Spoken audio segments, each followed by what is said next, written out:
and good evening. This is Doc Severson for the ReadySetCrypto OMNIA newsletter market update for Monday, the 14th of October. Bitcoin remains in this little coiling bear flag.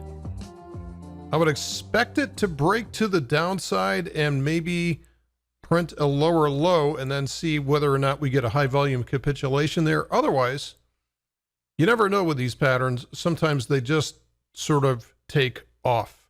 Again, the price is going to move in a way which is going to cause the most damage to the greatest number of people. Which way is that? Is that to the upside or to the downside?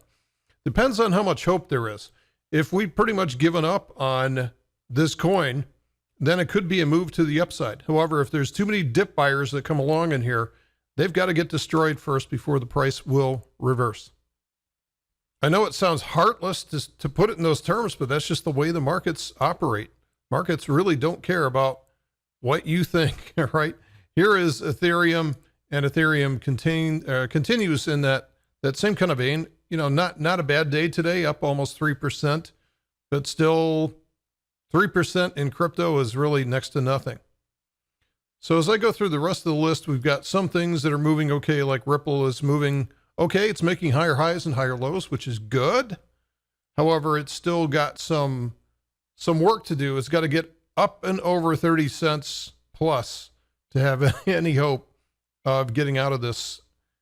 And we've got to, actually 0x has really been performing today. 0x is really going sky high the last couple of days, which is good. I don't know if there's a reason for it. I don't tend not to focus on those things and just look at the price action. I'll finish up today talking about Chainlink. So Chainlink has had a couple of really good weeks here. After kind of a parabolic blow off, it's running into a consolidation pattern. That's all good.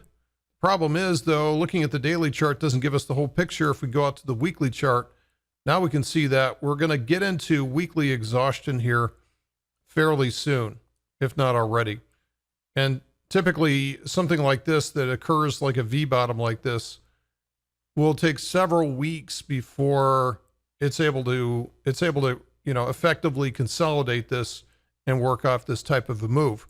Unless there's something fundamentally driving this, something fundamentally changing the supply and demand equation for this and creating a very aggressive price discovery for that, we have to assume that it's normal. And so more than likely chasing after a Chainlink at this point, it's probably a bad idea until we build up the energy again. Guys, that is it for tonight's report. Thanks for listening, and we'll see you tomorrow.